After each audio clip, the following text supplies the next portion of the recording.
नमस्कार प्रिय विद्यार्थियों, ऑनलाइन क्लासेस में आप सभी का स्वागत है। जैसा कि आपको पता है, पहले हम पढ़ चुके हैं कक्षा 10 की जो सामाजिक पढ़ रहे हैं हम, उसमें अध्याय नंबर अपना 8 पढ़ रहे हैं, जहाँ से ज्योग्राफी शुरू होती है। तो 8 नंबर का जो अध्याय है जल संसाधन, उससे संबंधित हमने 2 क्लासें पहले बना ली है। आज अपना ये रहेगा तीसरा पार्ट। तो आप यदि पीछे वाले 2 पार्ट आपने नहीं देखे हैं तो आप पहले उन 2 पार्टों को देखें, फिर देखेंगे हम इस पार्ट को। चलो देखते हैं कि पिछली वीडियो क्लास में हमने पढ़ा था भाखड़ा नांगल बांध परियोजना के बारे में। तो उसके लास्ट में हम पढ़ रहे थे बहुउद्देशीय परियोजना। तो देखते हैं कि बहुउद्देशीय परियोजना क्या होती है। ये तो उस क्लास में हमने देख लिया था।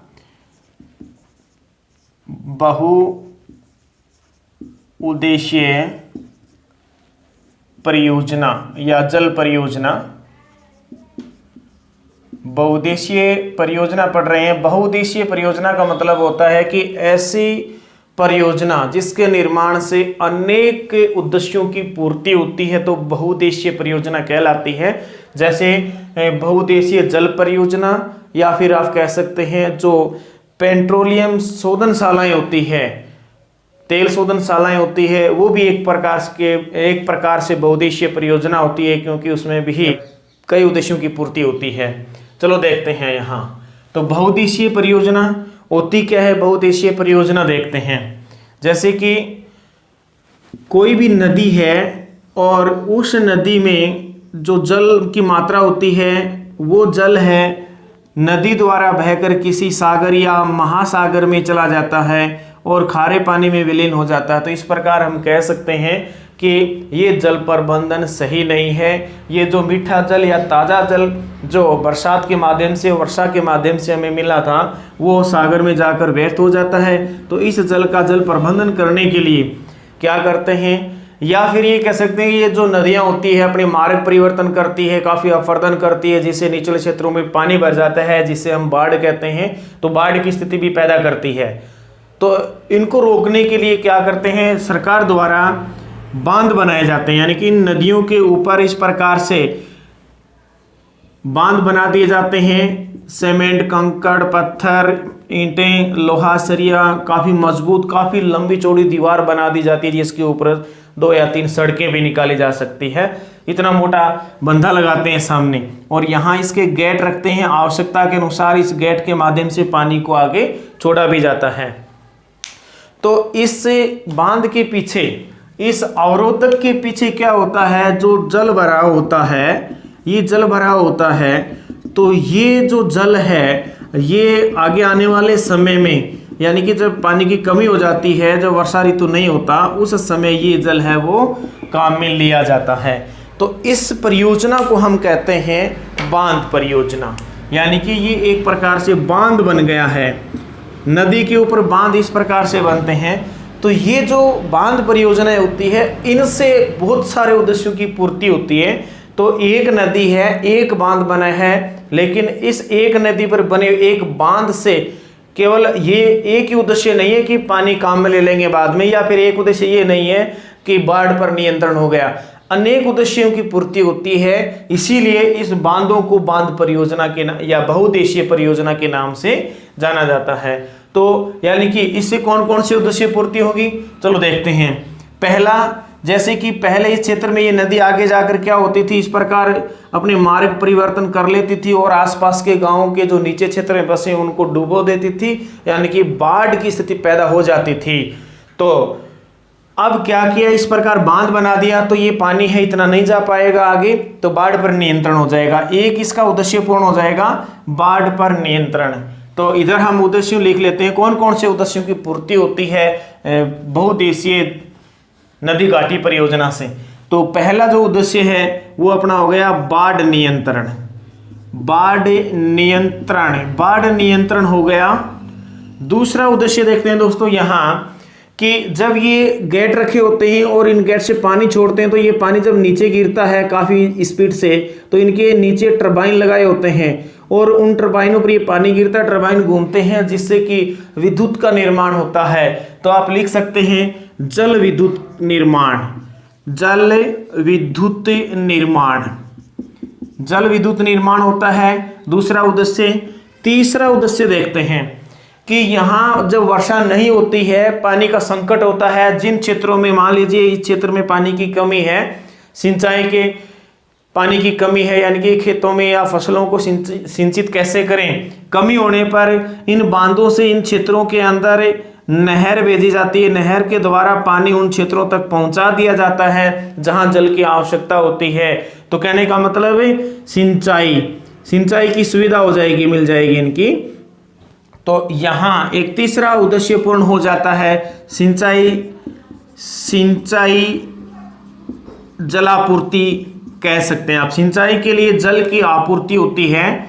तो चौथा जो उद्देश्य है वो देखते हैं कि कुछ ऐसे क्षेत्र होते हैं जहां पानी पीने के लिए भी नहीं मिलता, सूखा क्षेत्र होता है, तो उन क्षेत्रों पर पाइपलाइन द्वारा या फिर नहर द्वारा उन सूखे क्षेत्रों पर भी पानी भेज दिया जाता है, तो पेयजल के रूप में भी काम में आता है।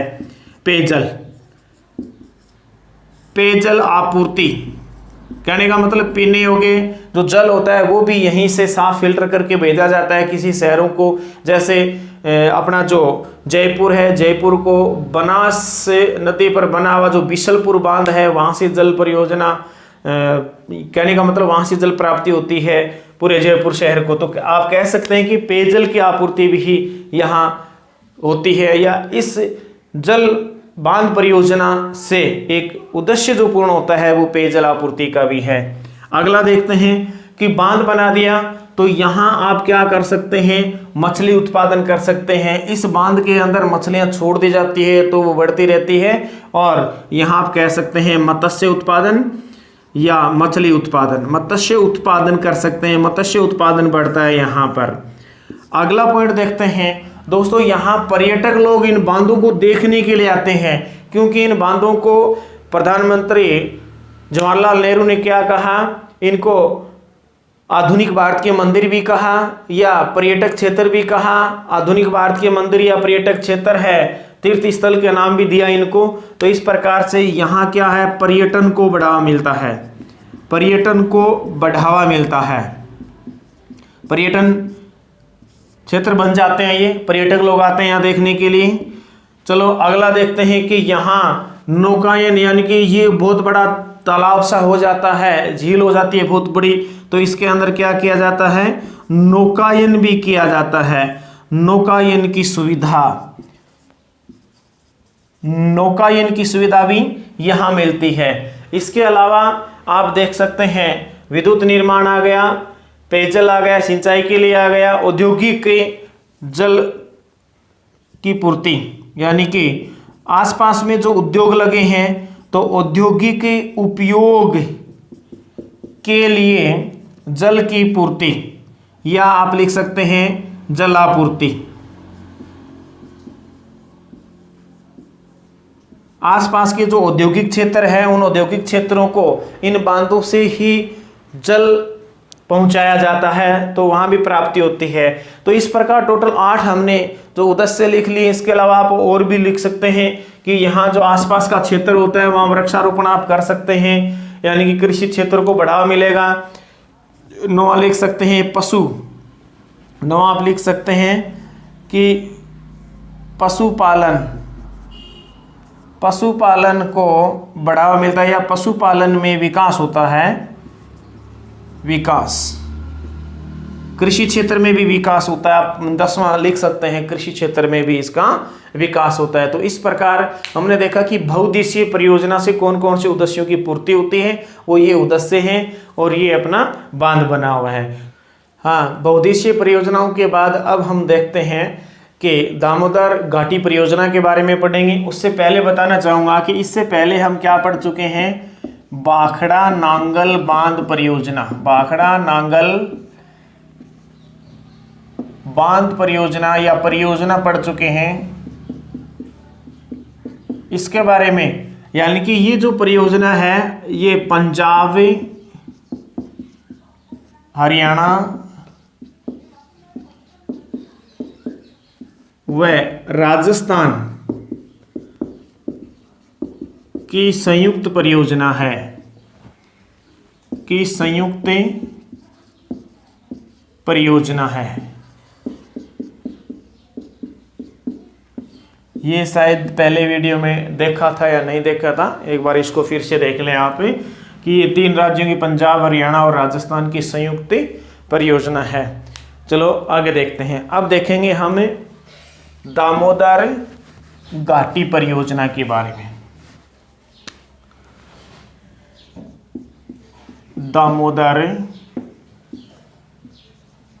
घाटी परियोजना, दामोदर घाटी परियोजना के बारे में आज हम पढ़ने वाले हैं। तो दोस्तों, दामोदर घाटी परियोजना कहाँ स्थापित की गई, भारत में कहाँ बनी, तो इसके लिए हम पहले थोड़ा सा मानचित्र में समझा देता हूँ आपको। यहाँ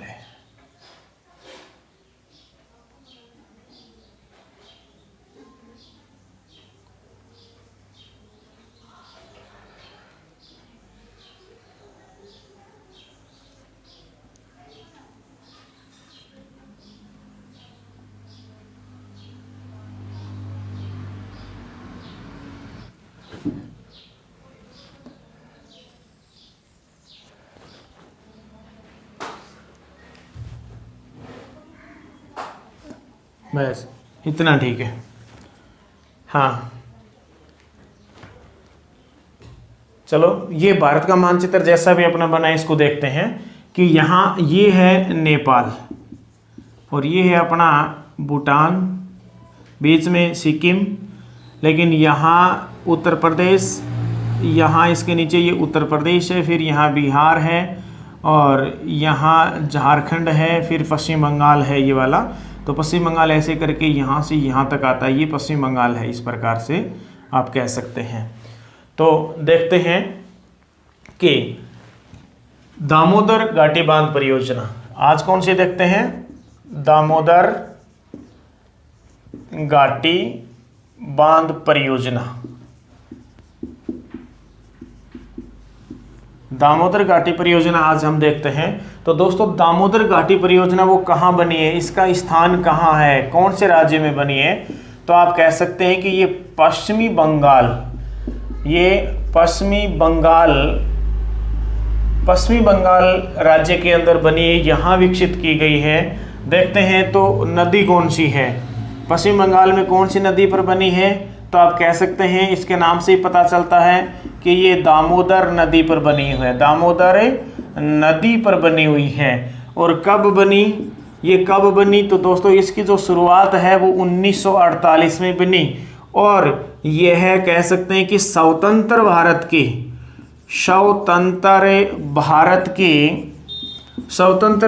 की प्रथम महत्वपूर्ण परियोजना है। तो ये कुछ तथ्य हैं, वो आप अपने कॉपी में नोट डाउन कर लीजिए, उसके बाद में हम मानचित्र में भी देखेंगे। तो इसकी जो भारत सरकार ने 1947 में आज़ाद होने के बाद 1948 में ही इसकी शुरुआत कर दी थी।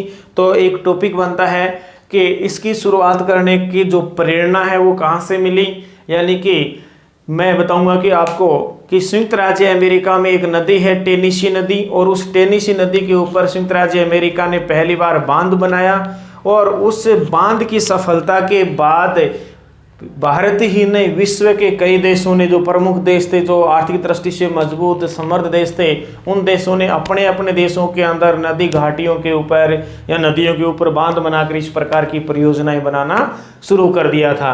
तो उन्हीं में से था अपना भारत ने भी 1948 में यहाँ बंगाल के अंदर, यानी कि पश्चिम बंगाल के अंदर जो दामोदर नदी है, दामोदर नदी के ऊपर इस प्रकार की बांध बनाने की योजना बनाई और इसको शुरू किया था 1948 में। तो आपसे क्वेश्चन ये पूछा जा सकता है कि भारत की प्रथम बांध परियोजना कौन सी है, तो आप दामोदर घाटी को याद रखें। सबसे बड़ी पूछे तो भाखड़ा नागल बांध परियोजना है, लेकिन पहली पूछे तो याद रखना दामोदर नदी घाटी बांध परियोजना है। पढ़ेंगे लेकिन थोड़ा सा यहाँ समझेंगे पहले इसके अंदर। तो नदी है दामोदर, यहाँ थोड़ा सा गौर करना आप। मैं लिख देता हूँ कि ये तो है बिहार, यहाँ ये ऊपर का है, ये वाला है बिहार,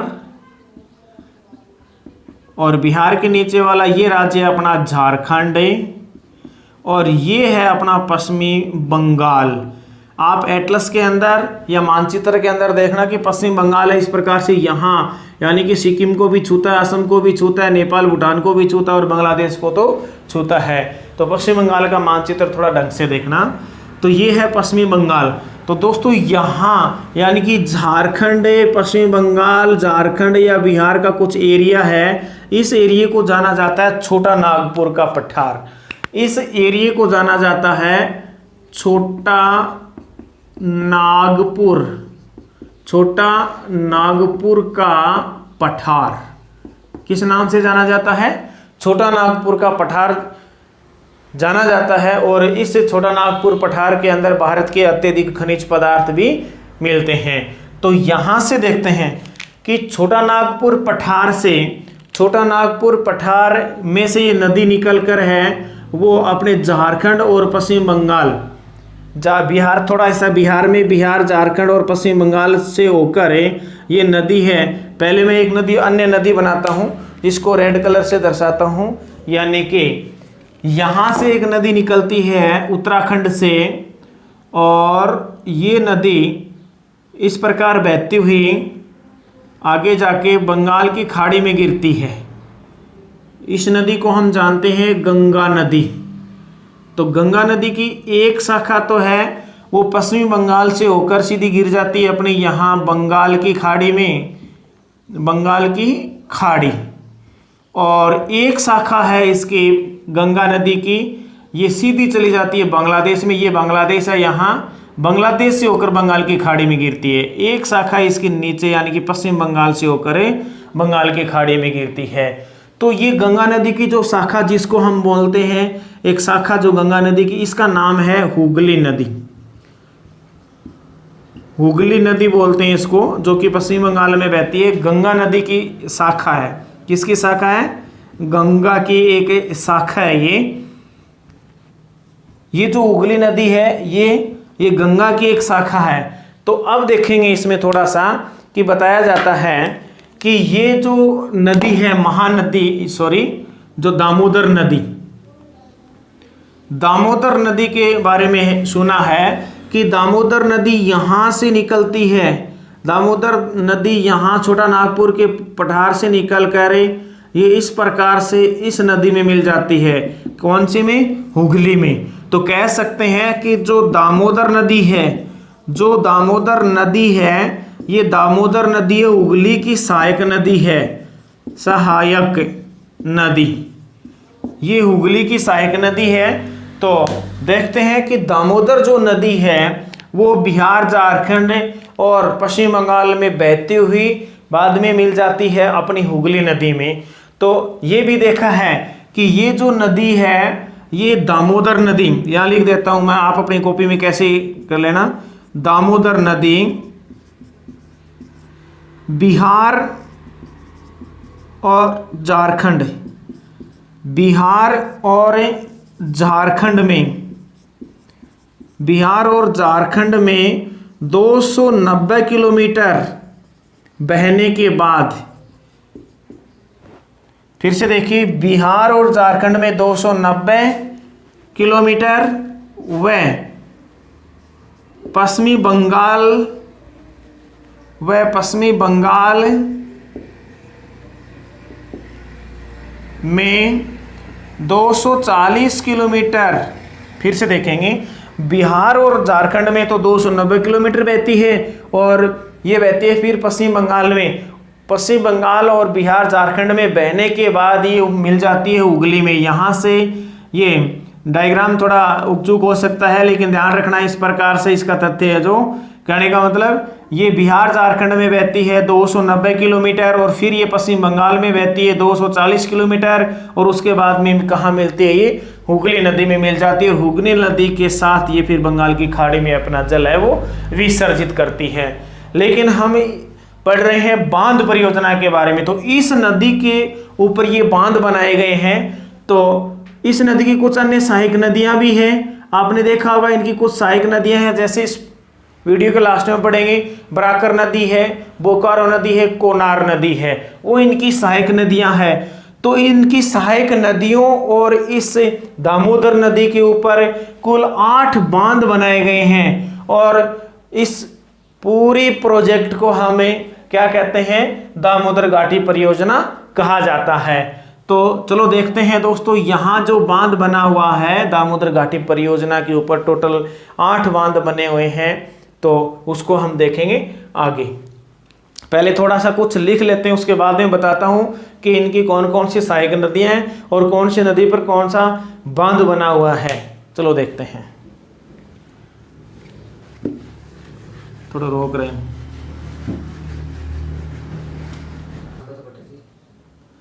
हाँ, अब इसके बाद थोड़ा तथ्य देख लेते हैं इनके कहाँ किस प्रकार से है।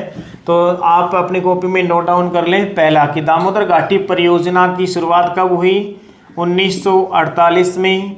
किस नदी पर हुई, तो यहाँ दिख रहा है क्या बोर्ड पर, शुरू 1948। नदी का नाम पूछे तो आप यहाँ नाम से ही पता चल रहा है, दामोदर नदी। दामोदर नदी व इनकी सहायक नदियाँ। और इसके बाद में देखते हैं एक इसका तथ्य, किस राज्य में बनी हुई है, किस राज्य में बोलते हैं। दामोदर नदी को पश्चिम बंगाल का शोक भी कहा जाता है। अब ये बांध बनने के बाद ये उपमा इसकी हटा दी गई है, तो राज्य है पश्चिमी बंगाल। पश्चिमी बंगाल में बना है ये परियोजना। और किस नदी से प्रेरणा मिली, प्रेरणा के बारे में मैं आपको बता चुका हूं कि USA संयुक्त राज्य अमेरिका की नदी टेनीसी, एक नदी है टेनीसी, उस टेनीसी नदी पर बनी हुई परियोजना से प्रेरणा कहां से मिली है, USA की टेनीसी नदी परियोजना से। USA की टेनीसी नदी परियोजना से, यानी कि विश्व की सबसे पहली परियोजना बनी थी अमेरिका में। इस प्रकार का बांध पहला अमेरिका में बना था टेनीसी नदी पर, तो वहीं से प्रेरणा मिली भारत को और उन्होंने पहले अपनी दामोदर घाटी नदी परियोजना बनाई। तो अगला आप लिख सकते हैं, यह है देश की, यह भारत की कह सकते हैं, यह है देश की प्रथम महत्वपूर्ण, देश की प्रथम महत्वपूर्ण परियोजना है, महत्वपूर्ण परियोजना है। इसके बाद और देखते हैं उद्देश्य, यानी कि इसके उद्देश्य क्या थे। उद्देश्य देखते हैं, इस नदी घाटी परियोजना को बनाने का उद्देश्य था कि ये जो एरिया है यहाँ झारखंड और पश्चिम बंगाल का, यहाँ पर बांध परियोजना बनाकर यहाँ पर लोगों का आर्थिक विकास करके, यहाँ के एरिया का आर्थिक विकास करके लोगों के जीवन स्तर को ऊंचा उठाना था। तो इसका उद्देश्य लिख सकते हैं, आसपास सभी क्षेत्र आ जाएंगे, आसपास के क्षेत्र का आर्थिक विकास करके, आर्थिक विकास करके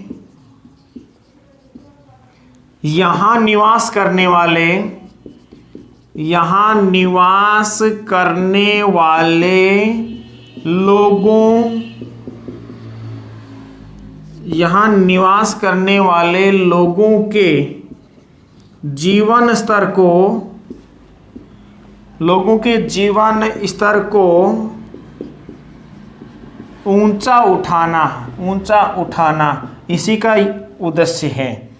कहने का मतलब फिर से देखेंगे, इस योजना बनाने का उद्देश्य था कि ये जो दामोदर नदी है इसके आसपास के क्षेत्र का आर्थिक विकास करेंगे और उसके बाद यहाँ के जो रहने वाले लोग हैं उनके जीवन स्तर को ऊंचा उठाना, यानी कि यहाँ की गरीबी को थोड़ा दूर करना था। और इस परियोजना का यहाँ के लोगों को बहुत ज़्यादा लाभ भी मिला और यहाँ के लोगों का जीवन स्तर है वो सुधरा भी है। चलो आगे देखते हैं।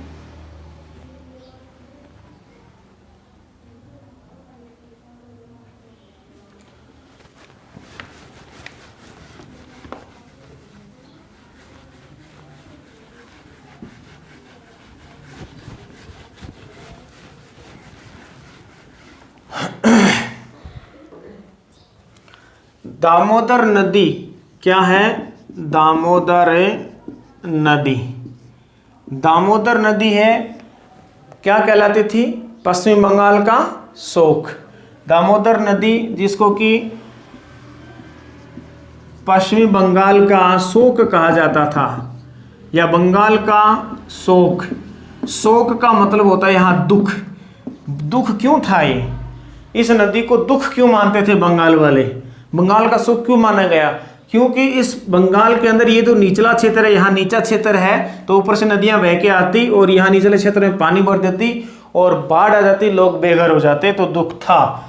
लेकिन ये नदी है वो कुख्यात थी। क्यों कुख्यात थी? कुख्यात क्या होता है? कुख्यात होता है, कुख्यात और विख्यात दो शब्द होते हैं जो आपस में विलोम शब्द होते हैं। कुख्यात का मतलब क्या होता है और विख्यात का मतलब क्या होता है? कुख्यात का अर्थ होता है यानी कि बुरे कार्यों के लिए कोई प्रसिद्ध है तो वो कुख्यात है, और अच्छे कार्यों के लिए कोई प्रसिद्ध है तो वो व्यक्ति या नदी है वो विख्यात है। तो ये नदी है वो एक प्रकार से कुख्यात थी, कुख्यात नदी थी। कुख्यात क्यों थी? क्योंकि ये नदी अपने मार्ग परिवर्तन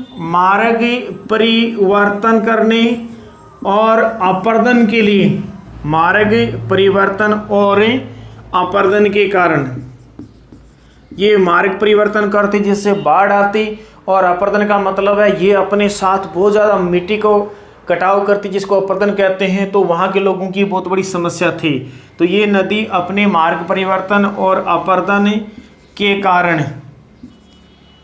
कारण कुख्यात थी। ये नदी 18,000 वर्ग किलोमीटर क्षेत्रफल को 18,000 वर्ग किलोमीटर क्षेत्रफल को प्रभावित करती।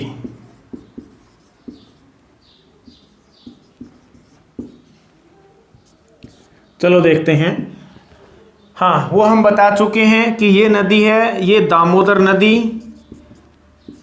दामोदर नदी किसकी सहायक नदी है? दामोदर नदी हुगली की सहायक नदी है। हुगली है वो गंगा की सहायक है, हुगली नदी की सहायक है, हुगली नदी की सहायक नदी। और फिर पश्चिम बंगाल में इसका जल जाता है। लेकिन हुगली नदी में मिलने से पहले बिहार प्लस झारखंड दोनों में मिलकर, बिहार और झारखंड में तो ये बहती है 290 किलोमीटर, और अकेले पश्चिम बंगाल में बहती है, पश्चिम बंगाल में बहकर फिर भी इसमें मिलती है हुगली में 240 किलोमीटर। तो इस प्रकार से बिहार और झारखंड में 290 किलोमीटर बहने के बाद और पश्चिम बंगाल में ये 240 किलोमीटर बहने के बाद ये हुगली नदी में मिलती है। चलो अब देखते हैं दोस्तों इसकी कुछ सहायक नदियां हैं। इसकी कुछ जो सहायक नदियां हैं जैसे बराकर नदी है, कोनार नदी है और बोकारो नदी है। 3 इसकी सहायक नदियां जिनके ऊपर भी बांध बने हुए हैं। किस नदी पर कौन सा बांध बना हुआ है ये हम देखने वाले हैं। चलो देखते हैं।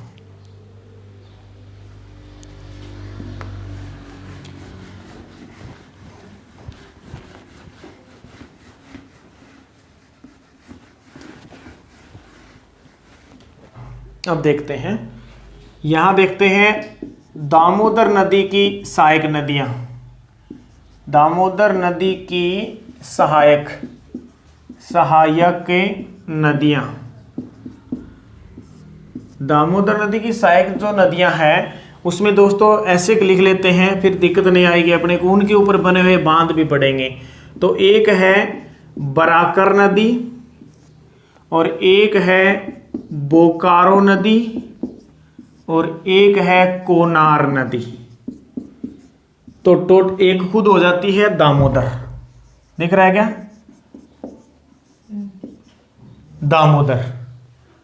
दामोदर नदी पर कौन कौन से बांध है, बराकर नदी पर कौन कौन से बांध है और बोकारो पर कौन से बांध है और कोनार नदी पर कौन सा बांध है। ये आपको ध्यान करने में पहले बता चुका हूं कि टोटल 8 बांध बने हैं और एक छोटा अवरोधक बांध बना हुआ है। तो यहां देखते हैं कि बराकर नदी और दामोदर नदी। पहले इन दोनों को कर लेते हैं। तो कोनार नदी के ऊपर कोनार बांध बना हुआ है, कोनार बांध नदी के नाम से ही पता है। बोकारो नदी पर बोकारो बांध बना हुआ है, बोकारो बांध, बिल्कुल याद रहेगा आपके। अब बात आई अपने बराकर, बाराकार नदी भी नाम आता है, बराकर नदी भी नाम आता है इसका। तो बराकर और दामोदर नदी पर कौन कौन से बांध बने हैं? तो यहाँ देखिए 3 बांध इस पे बने हैं, 3 बड़े बांध और 1 छोटा बांध इस पे बना हुआ है। तो उनको हम देखते हैं। दामोदर नदी पर बांध बने हैं, एक तो है अय्यर, जिसको कई किताबों में अधर बांध भी बताया है, अधर बांध, अय्यर बांध। दूसरा बांध है इस पर पंचेत, पंचेत पहाड़ी बांध, पंचेत पहाड़ी, एक पहाड़ी का नाम, उस पे बांध बना, उसके आसपास बांध बना है, पंचेत पहाड़ी बांध, जो कि कहाँ बना हुआ है? बराकर के नीचे आ गया। चलो इसका छोटा लिख लेते हैं। हाँ, एक बांध है अय्यर, अय्यर कई किताबों में इसको अधर दिखा रखा है, अधर बांध। और इसके बाद अगला बांध देखते हैं। दूसरा बांध इसके ऊपर दिखाया गया है, यहाँ बोर्ड पे दिख रहा है क्या?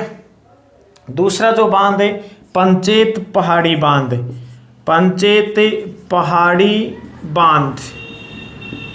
और यहाँ तीसरा दिखाया गया है दोस्तों बरमो बांध, बरमो बांध है, वो भी कहाँ बना हुआ है? अपने मुख्य नदी दामोदर नदी पर बना हुआ है। तो ये आ गए दोस्तों अपने दामोदर नदी पर अय्यर बांध, अधर बांध, एक ही बात है, कोई सा ही बोलेंगे इसको। पंचेत पहाड़ी पर बना हुआ पंचेत बांध, फिर बरमो बांध जगदीशपुर में बैराज बना हुआ है। इसके बाद हम देखते हैं बराकर नदी पर, यानी कि इस बराकर नदी पर देखते हैं यहाँ पे। तो बराकर नदी पर कौन कौन से 3 बांध बने हुए हैं?